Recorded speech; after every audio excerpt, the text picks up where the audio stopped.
Hi, I'm Katie Taylor, a second-year PhD student in English at LJMU.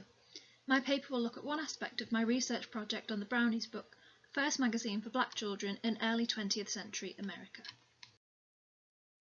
Published between 1920 and 1921 by Jessie Fauset and W.E.B DuBois, the Brownies Book emerged out of DuBois and Fauset's work at the NAACP magazine The Crisis, whose popular children's numbers encouraged the publication of a magazine dedicated to African American children. With the Brownies Book, Fauset and DuBois created a platform for literature in which black children were the protagonists of fairy tales and folk tales, stories and poems. They were the audience and sometimes creators of a range of fiction and non-fiction that centred the experiences of people of colour the world over, something that was unheard of in children's literature that preceded it. In the words of its first issue, this was a magazine that was created by black Americans for all children, but especially ours.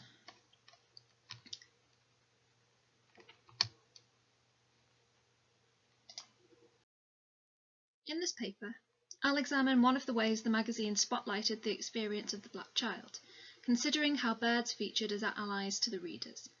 I'll consider Du Bois's theory of double consciousness, his term for the lived experience of internalised racism, and examine how Du Bois and Effie Lee Newsome wrote about birds in ways that reflected the frightening, confusing and hopeful lives of the modern black child.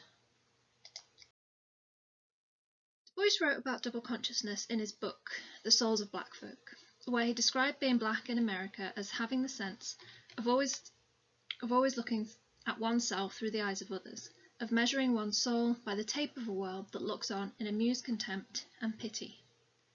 In viewing their own blackness through the lens of white supremacy, the black American had to contend with the ever-implicit question, how does it feel to be a problem? The title of this paper borrows from Du Bois's explanation of double consciousness. Despite the familiarity of the feeling of being a problem he has had since childhood, he writes, "Being a problem is a strange experience, peculiar even for one who has never been anything else." Double consciousness signifies for Du Bois a two-ness, a considering of the self as both and separately American and black, divided identities at a war with each other, because the systematically racist society doesn't recognise the merging of the two. In Souls, he moves towards recognising the potential of this strange doubleness, a way to overcome the feeling of being a problem. And significantly, this begins for Du Bois in childhood.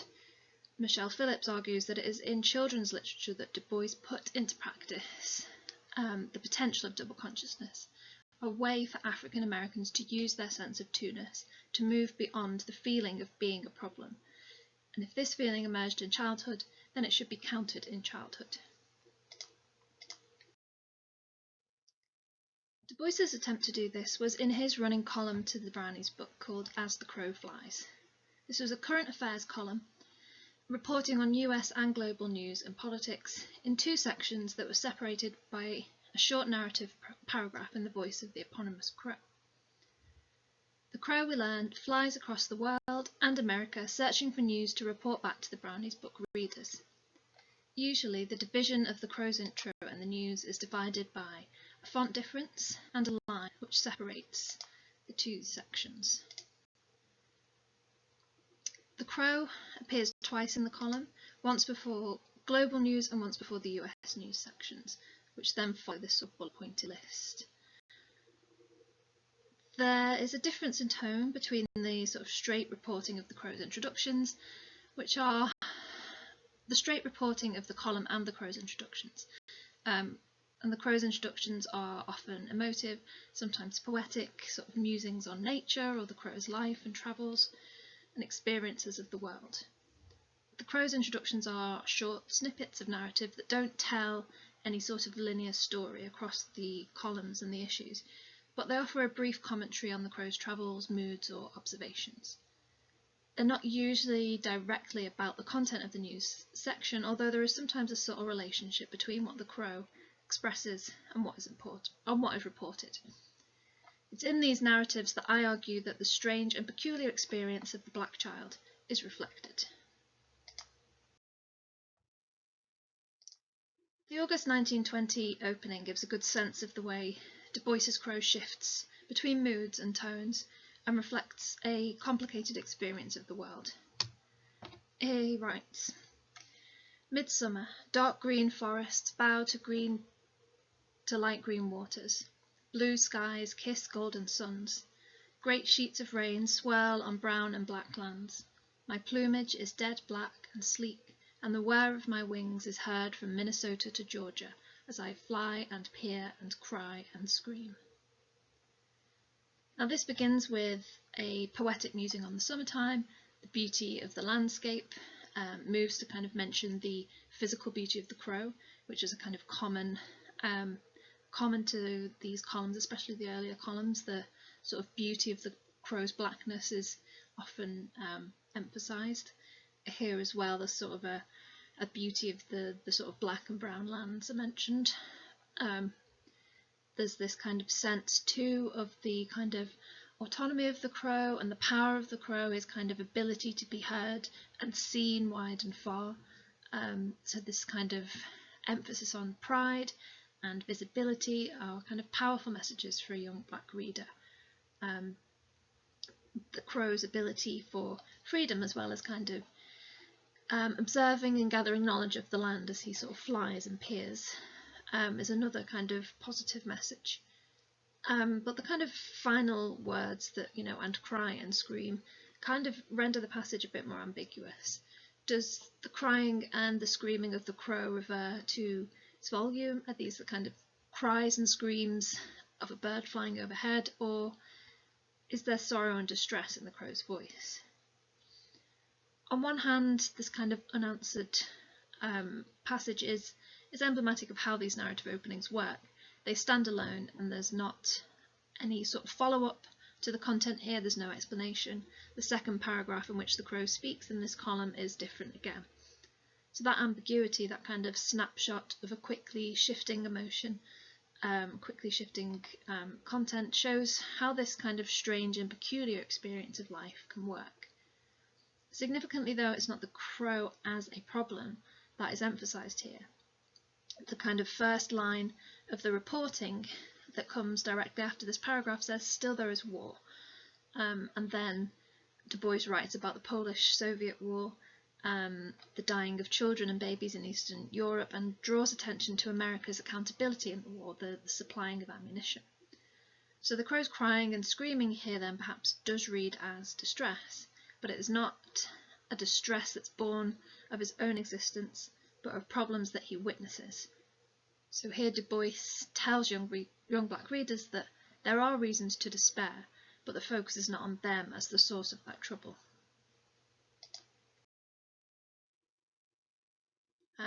So resilience is a key message elsewhere in this column. This is captured quite well in the October 1920 issue. So it reads, "In all the world there is no mystery like motion, the curious, unexplained moving and changing and appearing and disappearing of things and thoughts and light and darkness and happiness and pain.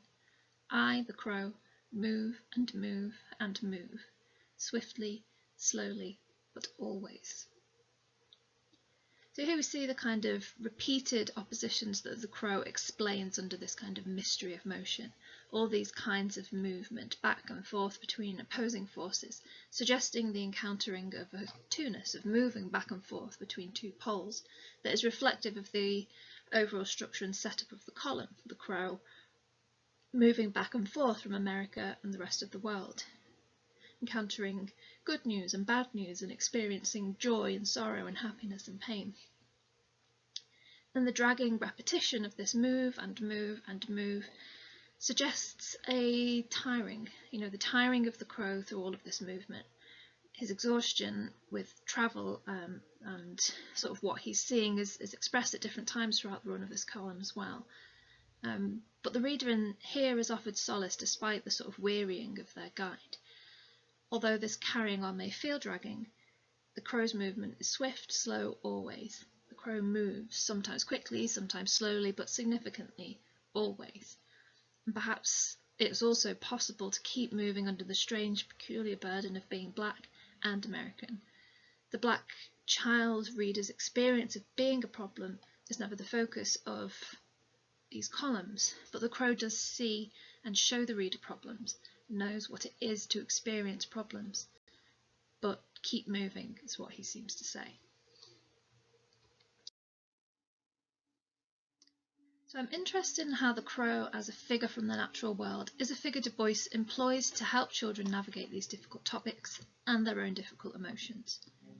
Kimberly M. Ruffin writes in Black on Earth that the coupling of racism and ecological alienation has a long history in the United States.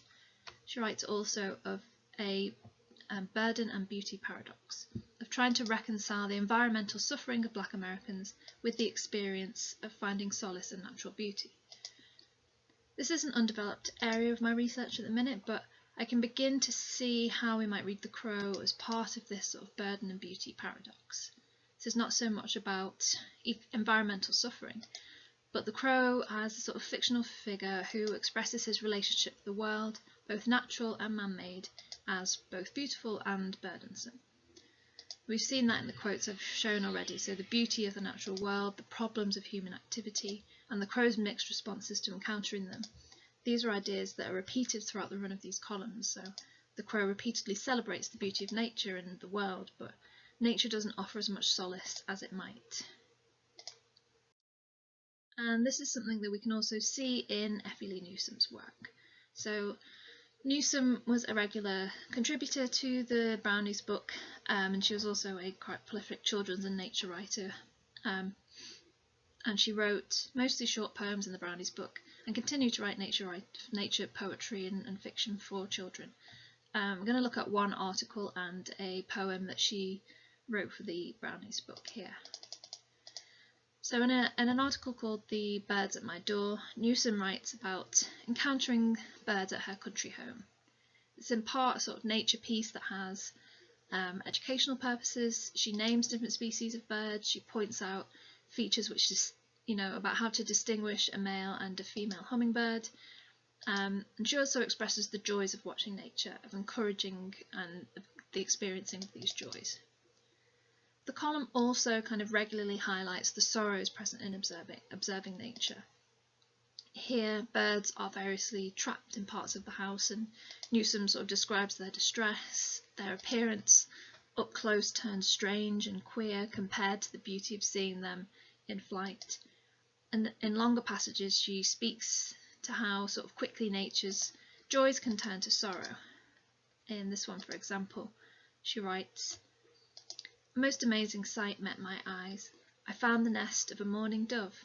Mother dove fluttered off, with that gentle high-keyed plaint that she uses in flight, and left me to gaze at the nest of faded rootlets and two woefully ugly fledglings with long grey beaks.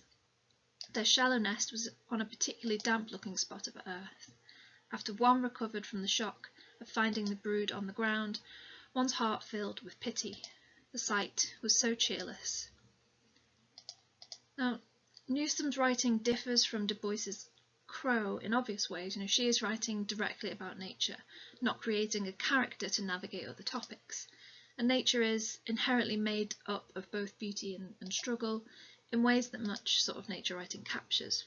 But Newsome repeats these shifts from joy to sorrow in ways that kind of highlight something more than descriptions of nature.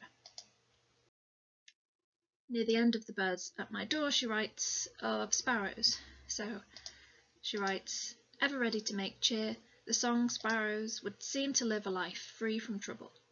Yet they know what it is to have their hedge haunted by wily cats on winter evenings when the cold birds are fluttering to shelter, and at dusk in spring when Mother Sparrow is directing her awkward freckled birdlings to some nook for safety."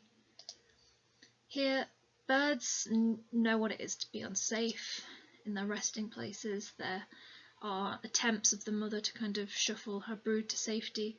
This kind of sense of precariousness and lingering danger was not absent from African American life in 1920. So the kind of building of the piece from observations to birds that are trapped, sorrowful sights, to them recognising the struggles of the sparrow, there are subtexts in Newsome's writing that wouldn't be lost on contemporary readers. She also used birds in another poem that that captures this kind of sense of understanding suffering. In a poem titled When Comes the Wavering Spring, there is a similar trajectory from sort of the joy of nature to understanding sorrow, in which birds are used by the speaker to recognise and understand their own emotions. So the first stanza kind of writes of the birds and bird song and the kind of activities of the birds, and then it's in the second and final stanza that the birds kind of there's a shift in the poem so that the speaker is using the birds to recognise and understand their own emotions. So she writes, "I would sing if I could, I know that feeling. I know that feeling of 10,000 things, that throbbing of the heart, that troubling stirring of thought that wakens wistful memories when comes the wavering spring." The repetition there of "I know that feeling, I know that feeling," the speaker turns observations of nature to a comment on the recognition of a feeling of longing, of being troubled in themselves. So the text that I've addressed here from DuBois's Crow, shifting the feelings of being a problem to navigating the world's problems, to Newsome's kind of recognitions of sorrows through the birds that she writes about. The Brownies book is offering black readers sort of allies to their particular position in the modern world, as those who face struggle, who experience sorrow, and who strive for both ways to overcome this and for recognition of their lives in a magazine that overall centred their peculiar experiences.